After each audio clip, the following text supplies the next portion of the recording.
I believe my husband fathered his best friend's children, and one of them is now attracted to my daughter. Part 1. All names are fictitious. This began as a dark, intrusive thought that I couldn't shake, and over time it has grown into a poison flower that infects my entire psyche. I am 42 years old and a woman. My husband Luke is 43, as is Amy. I met Luke in college, but he has known Amy since they were about 7. They did everything together and knew each other implicitly. They were best friends. They've always maintained that they're surrogate siblings to each other. Naturally, as a new girlfriend, I felt threatened by Amy and her close relationship with Luke, but they both assured me there was nothing to worry about. Their relationship was not romantic and had never been sexual. Amy was the sister Luke had never had.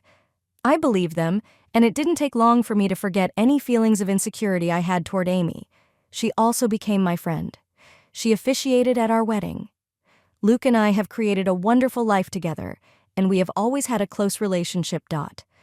After we married and moved in together, we still saw a lot of Amy, which I was fine with. I've spent many nights out trying to help Amy find a man, as she has always complained about her bad luck with love. After we got married, Luke and I started having children, and Amy followed suit around the same time. To provide some context, my children are Sophie, 15, on 12, Louise, 10, and Carter, 6. Amy has 4 children, Tom, 17, Kelly, 14, and twins Adam and Jenna, age 9. Amy was not in a relationship at this time. She wasn't married, as far as I knew. She was dating, but it wasn't consistent. As Luke and I had more children, our family grew. Amy, 2, became pregnant on occasion. It happened a few times, and neither Luke nor I knew anything about the father in question. I assumed Amy was sleeping around and not communicating with her one-night stands. Luke agreed that this was probably the answer. While I asked Amy several times if she knew the paternity, she always said no. And she didn't seem concerned about the prospect of raising children on her own, so I didn't bother her. Of course, she had our support. So, there was that. While Amy never asked for help, Luke was never going to let his best friend struggle financially when she had children to support. We are extremely fortunate and privileged. My job pays well. Luke also had wealthy parents who knew and loved Amy, so they were delighted to provide for her. My in-laws plan to file stereotypes. They are the nicest and gentlest people. So we were able to help Amy find a place to stay with her children. People might refer to her as a leech. But I never saw it that way. Neither of us did. She needed assistance, and we could provide it. I also know that people will criticize her for her lack of responsibility and question why she never used more effective birth control. Honestly, that is a long story that I don't want to get into because I don't fully understand her reasoning, but it was very important to her that she never used birth control, and that whatever happened, she would accept it wasn't religiously motivated. I understand, but it was significant to Amy. She really didn't want to use birth control. She explained it to me several times, but I still don't understand why. Of course, Amy has been Luke's best friend since they were kids, so it's not surprising that they sometimes hang out together when I'm not present. Okay, that's fine. I occasionally spend one-on-one time with Amy, but Luke does it more frequently. She was his friend first. This included him going over to where she was staying and occasionally sleeping there. Was I a fool to believe I could trust him and that nothing was wrong? Perhaps. However, for many years, they presented as friends, almost like siblings. I didn't notice any vibes between them. Not ever. As one would expect, our children were raised together, not in the same household. Our house is decently sized, but we don't have enough room for 8 kids. But we made sure Amy's children met ours from an early age, and they always got along. And strong friendships have formed over the years. Which is good. Especially if I am correct and they share blood. I have been procrastinating, getting to the main point. Yes, I suspect Luke fathered at least one, if not all, of Amy's children. Frankly, I suspect they're all his. I would never have believed my husband was capable of such a thing. And he has not given me any indication that he is unfaithful. However, he does spend a lot of time with Amy, and, to be honest, I can't recall seeing her with a real boyfriend over the years. She would chat with men at bars and parties. I'd try to be her wingman and so on, but nothing seemed to actually happen. So when she became pregnant for the first time, I was curious. When it happened time and again, I began to wonder if she had a secret lover that she didn't want us to know about for whatever reason. But I couldn't think of a reason why she'd hide him, especially from her children. After our youngest child, Carter, was born, Luke and I agreed that it was time for him to have a vasectomy. Amy.'s twins had arrived just a few years prior. Of course, Luke and I continued to make love following the procedure, but I no longer had to worry about pregnancy. Meanwhile, Amy never conceived again after the twins. Is it a coincidence that Luke underwent a vasectomy, and then we both stopped becoming pregnant? I do not know. But Luke would still pay her a visit, and he would not only see her but also check in on her children. Overall, I should have paid more attention to it earlier. However, Luke has always treated them as if they were his own children, especially as they grew older. He is the father they never had.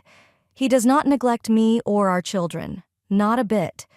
He's performing double duty on his own. The idea that he is a surrogate father to Amy's fatherless children isn't necessarily suspicious.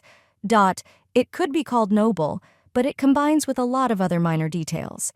There is also appearance. I'm not going to go into specifics about hair color, eye color, or unique physical characteristics, because I'd rather limit the identifying factors of the people involved and keep the situation as vague as possible. But suffice it to say, Amy's children resembled Luke.'s. Kelly has a very unusual allergy, which Luke also has. The twins bear striking resemblance to him. Adam particularly. Tom's face and personality have become more reminiscent of Luke as he has grown older. Their race does not matter. Luke is not the same race as Amy, and Amy's children appear to be biracial. I could easily believe that their father is the same race as Luke. This does not imply that Luke is the father, but it appears to be the case. I have never expressed my concerns to Amy or Luke. I do not want to be the bad guy, whether guilty or innocent. I already know they will deny my accusations and be hurt by them. Imagine if that drama reached the ears of my or Amy's children. Regardless, Luke continues to spend time with Amy and her children, just as her kids spend time with mine.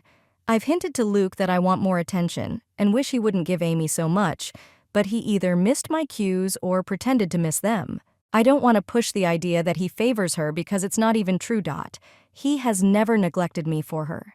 I just can't shake the feeling that Luke and Amy have been intimate before, probably several times. As far as I know, Amy never really wanted to be a mother. She wasn't opposed to it, and she fell in love with each of her children as soon as they were born. However, motherhood was never a major part of her overall life plan or identity. When we discussed the future, she would occasionally mention her husband and children, but it never appeared to be something she was particularly interested in. So, I don't think Luke is just giving Amy children. I doubt that was the motivation behind the infidelity. This would have been a side effect. For years, I've ignored this and let it go. After Kaylee's allergy was discovered, I had a dark thought that I dismissed. The situation worsened after the twins were born. I dismissed it. I wanted to feel reassured when Amy stopped having babies. But Luke had undergone a vasectomy. If anything, that exacerbated my anxiety. There have been nights when I wished the twins were younger and had arrived after Luke's procedure. It's been tying me up in knots for a long time. But I don't want to be the one who tears our family apart, especially since technically I could be wrong. Except now I'm terrified because in the last few months there has been a new development in our children's social circle. Amy's eldest child, Tom, asked Sophie out. Sophie, my eldest. She's really blossomed over the last few years, becoming quite the outspoken beauty. So I'm not surprised to see her attracting male attention. But when Tom asked her out, I was thrown off guard. Sophie said no, but only because I am very protective of her dating life. And she knew she needed to ask me first. I could tell she felt flattered and intrigued by his interest, and she wanted to say yes. She approached me to discuss it. Bless my girl. She did everything correctly. I believe she expected me to see things her way and agreed that she could date Tom. Much to her surprise, I firmly declined. That resulted in some conflict. She didn't really want to date him. She simply couldn't understand why she wasn't allowed to. and I could not explain it to her. All I could think of was that he's too old for you, which he is, but it isn't really about that. When Amy and Luke found out, I was curious to see what their reactions would be if either of them had agreed with Sophie and tried to persuade me that the two of them should be allowed to date. I think I would have been relieved and taken that as proof that I was wrong about something going on between them. The father of Amy's children was incorrectly identified, but the ambiguity persisted. They took my side. Both of them put their foot down, though not as firmly as I did.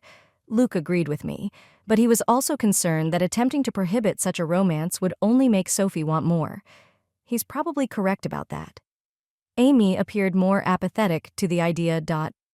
She didn't want Tom to date Sophie either, and she supported me, but I'm not sure. She simply wasn't taking it as seriously. She seemed to believe it was a fleeting crush. It wasn't in the months after those conversations. Tom spent more and more time with Sophie. They would spend time alone or with other friends whenever possible. It's abundantly clear that Tom adores Sophie and wishes to be with her, and he certainly desires physical intimacy. I've been keeping a close eye on them, and I've noticed his eye wandering several times.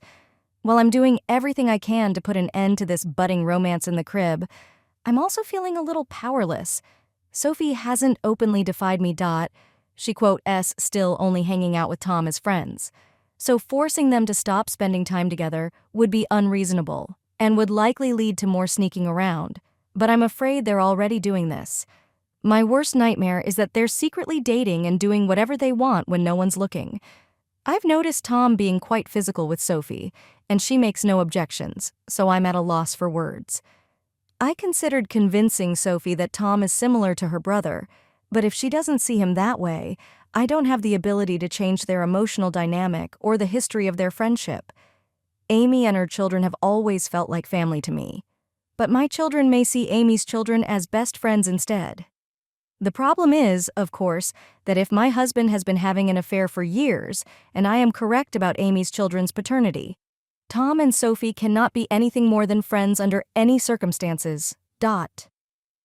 This concludes the discussion. It cannot happen. I feel powerless to stop it, however. Luke appears to have discussed this with Tom, as well as Amy, but he is unwavering and will not abandon Sophie. I believe she enjoys the attention and devotion. Tom has also confronted me, asking why I am so opposed to this, despite the fact that I know him well and know he would be good for Sophie. I didn't know what to say except that she was too young for him, which wouldn't last forever. If, God forbid, they're still attracted to each other in a few years, then they'll go all out with this. And once they become legal adults, there is nothing I can do. Amy and Luke agree with me that Tom cannot date Sophie, but that is all they have done. They, like me, feel powerless to prevent teen love. They genuinely feel as if they have given up and will bury their heads in the sand about it.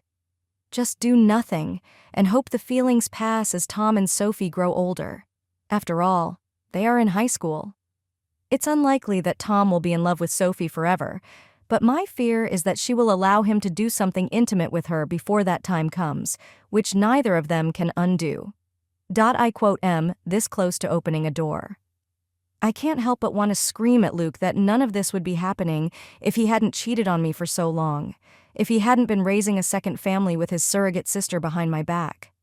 Now, Luke's son wants to fuck our daughter, his biological sister, because, as far as he knows, she's just a childhood friend. And it's all Luke and Amy's fault for what they did. If I speak up, everything goes wrong.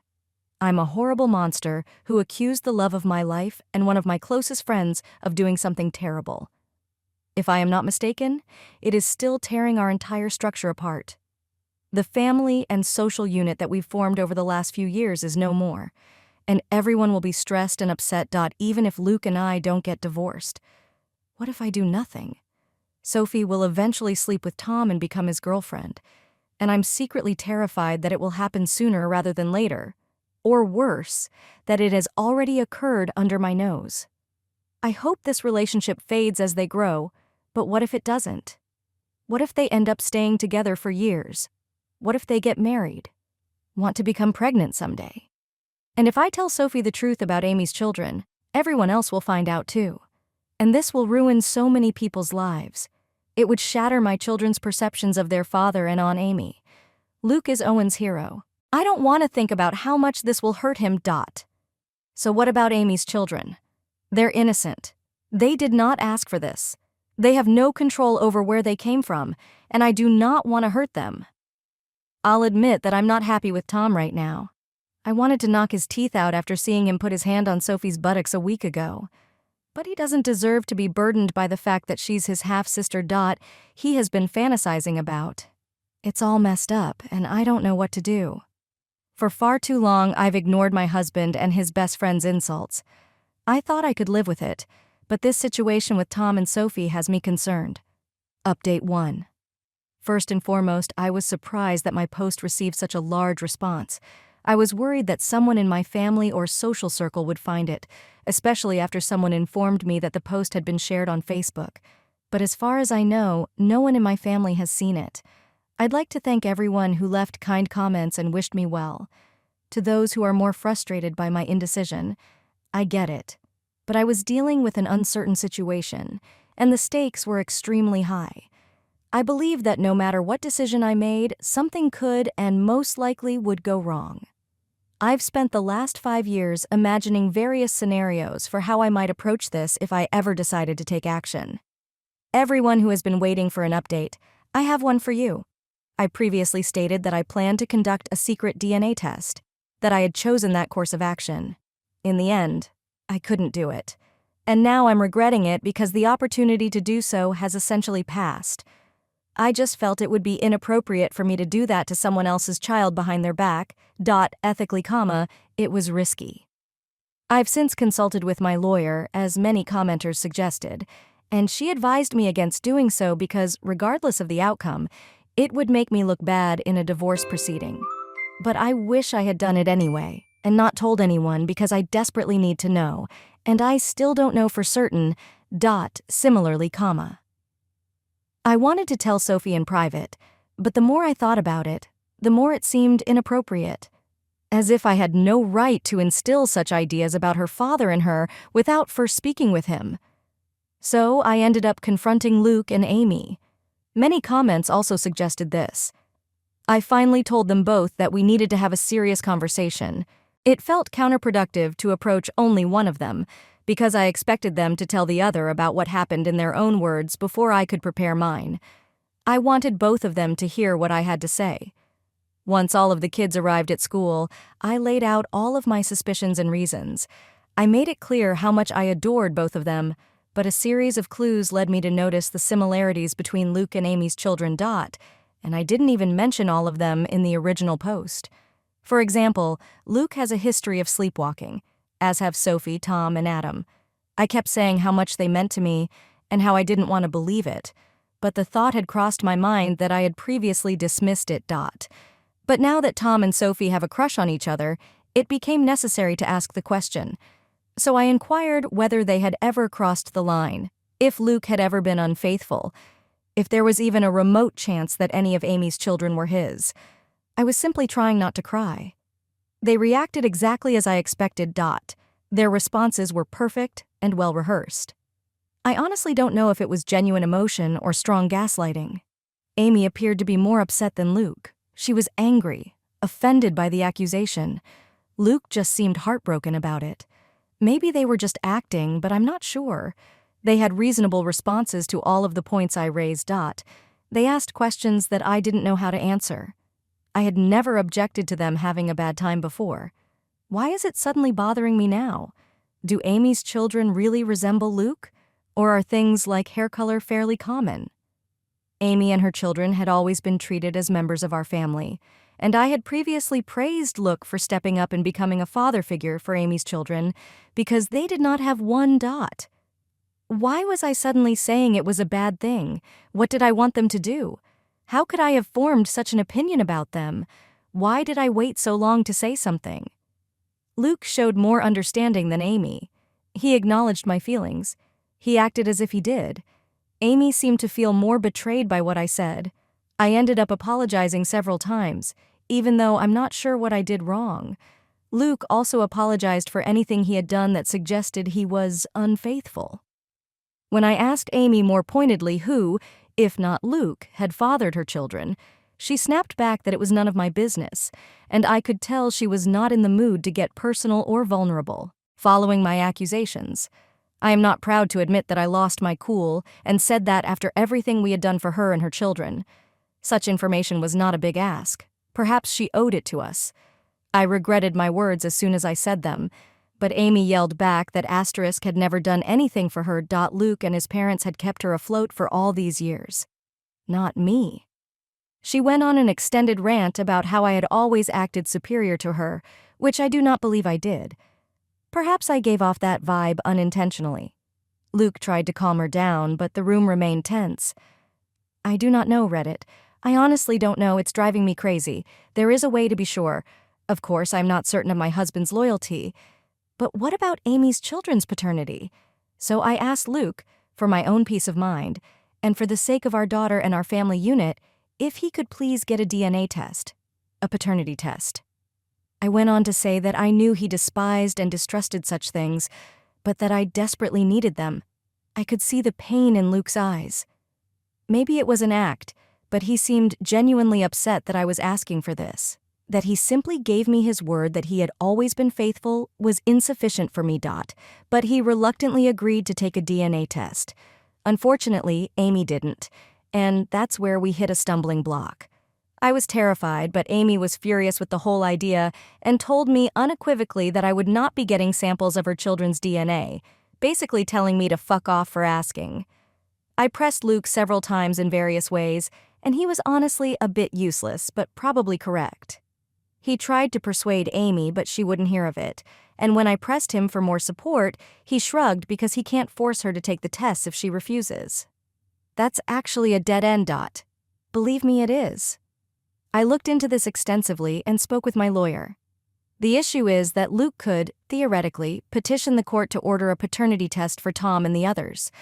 The problem is that doing so would imply that he had sex with Amy, and he believes her children are his. That is the version of events he would maintain. But Luke has insisted that nothing ever happened to Amy and that he never cheated on me. Whether or not he's being truthful about this is another story, but he'd basically have to go on record and make a claim he's not willing to make. He is certain that the children are his and has no intention of fighting for custody of them. No judge will order Amy to submit DNA samples from her children. Tom is also old enough that his consent would be considered if he and Amy refused to take the test. Luke is unlikely to have a case. He'd have to target one of Amy's younger children, possibly one of the twins. But he does not want to do that. He does not want to take his best friend to court to prove something he knows is false. Luke is pleading with me to let go and trust him, because pursuing this will fracture everything. And, according to my lawyer, establishing paternity requires Luke to admit to having an affair in the first place, which is not realistic. And he isn't doing that. And if he did, that would be enough proof for me to be certain, even if I needed more in a court case. I pressed him further about Tom, and Sophie insisted that I didn't want them dating. Luke agreed, and Amy apparently still does. Luke intends to talk with Tom and activate protective Papa Bear mode, among other things. He remind Tom that in a few months, when he turns 18, being intimate with Sophie will be a crime. I wouldn't actually press charges against him because I know he would never go against Sophie's wishes, but I am not above implying a threat. Fortunately, Luke isn't either. I asked him if he would be willing to swab a sample of Tom's DNA to conduct a private paternity test, but he was hesitant. Like me. He saw it as unethical. He also stated that if we did this and Amy found out, it would mean the end of our friendship with her. However, Luke believes that things are still salvageable, and Amy and I can reconcile and become friends again, and I can see how much he wants this to happen. But if I did a DNA test on Tom behind Amy's back and she found out, I think she'd be furious, and I wouldn't blame her, though I'd be curious to see the results. Luke ended up visiting me and spending the night. I know you're all cringing and throwing up your hands. And believe me, I was unhappy about it. That was an extremely long conversation. However, he was adamant that he needed to perform damage control, so they spent the night together with Luke, pretending that nothing happened. I didn't sleep a wink and constantly texted him for updates. So far as I can tell, Amy will cool down, but she will need some time. Luke and I talk things over. When he returned the next morning, it was an emotionally satisfying conversation, and we agreed to take the kids. Our children, not Amy's, are going to visit their grandparents for a few days. It was an impromptu visit, but we had done it before, and they were delighted to see us. I just wanted to spend some time with our family, away from Amy's side of the family. I quote, "V always enjoyed getting to see my in-laws. I refer to them as Jim, 75, and Kate, 67. I know Reddit is famous for stories about the mill from hell, but in my experience, nothing could be further from the truth. I feel safe with them to the point where, when they noticed how far Luke and I were from each other, I finally gave in and admitted my fears. I told them I was concerned that Amy and Luke were having an affair and that Amy's children might be his. This is where things became a little interesting. When I told them how I felt, Kate gave Jim a pointed look and a big dramatic sigh. So it turns out Kate shared my concerns and had long suspected that Luke and Amy were closer than they'd admit, that they had crossed the line in the past. Jim, on the other hand, flatly refuses to consider the idea. He has always maintained that Kat sees things that are not there. He believes Luke and Amy are like siblings and would never do such a thing. Kat believes Luke's position on this is naive, and that even if she and Jim had taken Amy in and loved her like a daughter, that didn't mean Luke saw her as a sister, or she saw him as brother. But Jim just kept insisting that this is who they are and has always been. I could tell he and Kat had previously discussed this topic, and they kept going around in circles, becoming increasingly frustrated. She pointed out that surrogate siblings Luke and Amy were not actually brother and sister, so there was nothing preventing them from having physical contact. If they felt a mutual attraction at that time. Ginger sighed and moved away from the conversation. So yes, Kat has privately wondered if Amy's children were not fathered by Luke, which explains why she has always treated them as her grandchildren, which I have never minded. To clarify, I don't mind that she never expressed these concerns to me. She had no proof, and she witnessed far less of Luke and Amy's intimacy in our adult lives than I did. As for the kids, they are doing well. I'm not sure what Amy told her children, but I believe the general consensus, or official version of events, is that Amy and I had a fight and needed a break from each other. This is what Luke and I told our kids. When pressed for more information, Luke defended me and shut down the questions, claiming it wasn't their business. I'm not sure if Amy stuck to that version of events, but my children and her children have each other's phone numbers and social media accounts, so they've presumably remained in touch over the last 2 days. I believe my children would have kept Amy's children up to date on the developments, and if Amy had told them anything else significant, they would have relayed it to my children. After all, we know Sophie and Tom are extremely close. I attempted to talk to Sophie about it further, but the timing was off because Sophie rejected my advice and misinterpreted my reinforced reluctance as being caused by my fight with Amy. She maintained that she was not dating Tom. To what degree? That is actually true. I'm not sure, but she planned to remain close friends with him. And while she isn't usually a disobedient child, she made it abundantly clear that she was putting her foot down on this one, to be fair. I can't really justify separating them or preventing them from being friends.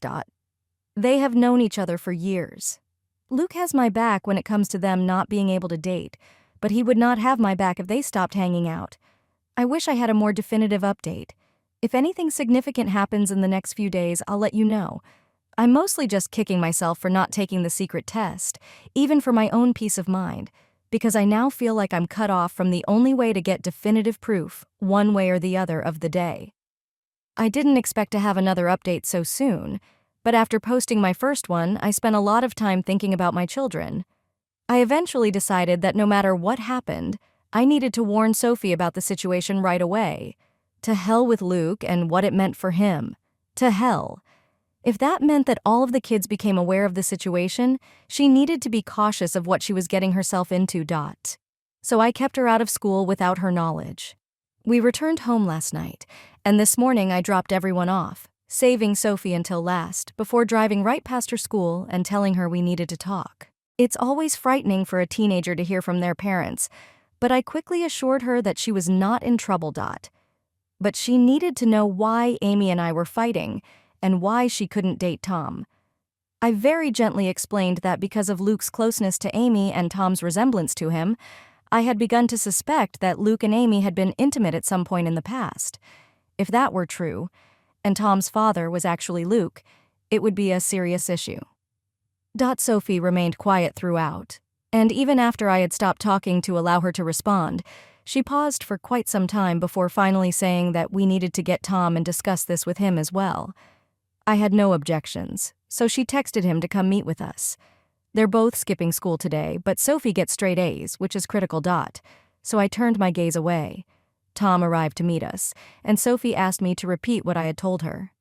I apologized to him for any indication I may have given that I did not believe he was suitable for my daughter, and to both of them for not telling the truth sooner.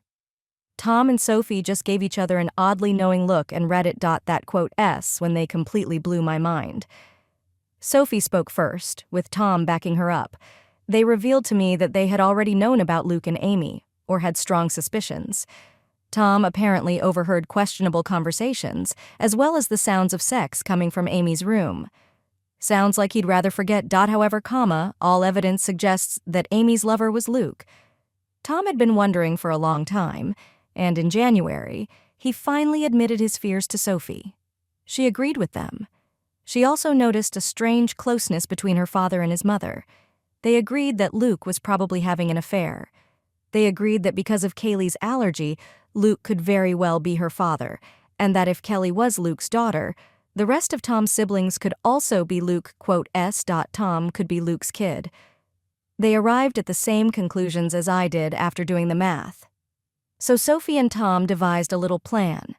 As it turns out, they aren't in love. They never were. They're still only best friends. But like me, they didn't want to destroy our entire family and social unit without more direct evidence, which Tom has been working to obtain. Even though Sophie desperately wanted to tell me the truth, she was hesitant because she knew it would crush me. She had no idea that I was already suffering in silence. Sophie apologized for not reporting her suspicions sooner. Honestly, we both cried, and I made sure she understood that none of this was her fault and that I loved her deeply. So, the bottom line is that Sophie and Tom are already aware that they could be half-siblings and are not interested in being a couple. That was their plan for rocking the boat, forcing Luke and Amy to take action rather than continue to make a fool of me. I also believe it was Tom and Sophie's way of punishing them for their affair. Teenagers can be vindictive. So they came up with the idea of dating every flirtation and inappropriate touch I'd witnessed. It appears that everything was staged. For the benefit of Luke, Amy, or both. This was supposed to get them sweaty. Tom expected them to jump out of their seats to prevent it from happening, but I was the one who did instead. It caught the kids off guard. They couldn't understand why I was more concerned than the actual cheaters. They began to suspect that I knew Tom when he confronted me about why I couldn't date Sophie with him, trying to determine whether I was aware or not. Perhaps I should not be surprised. Sophie and Tom have always been close friends who confide in one another. Perhaps I should be more concerned about how sneaky they have been. But honestly, I'm relieved they aren't dating. Sure, they could be lying to throw off the scent, but they seem to know they were related. They did not blink when I told them. We even laughed together. When Tom mentioned that he was offended that I was previously opposed to him dating my daughter, I jokingly asked him, "So you don't think she's gorgeous?" And bless Tom's heart. Shrug it off. Yes, she is. But so is my English teacher, and I am not asking her out either. In any case, the next step is to determine where to go. We need to figure that out. I'll say that telling Sophie has been a huge relief, and I feel like an elephant has taken one of its feet off my chest. Having both her and Tom in my corner means a lot to me, and even though I just got confirmation that Luke is sleeping with Amy, I kind of knew that already. Anyway, now it's just a matter of how to proceed. Tom has already agreed to submit his DNA so I can compare it to Luke's, and both he and Sophie advise me not to tell Luke and Amy about it, which I agree with. They're both completely on my side, which means more to me than I can ever tell them. Tom has also attempted to set up a camera in Amy's room to capture her and look in the air. Sophie told me unequivocally that I needed to divorce her father, and hearing it from my own daughter made it clearer than it ever was. She's correct.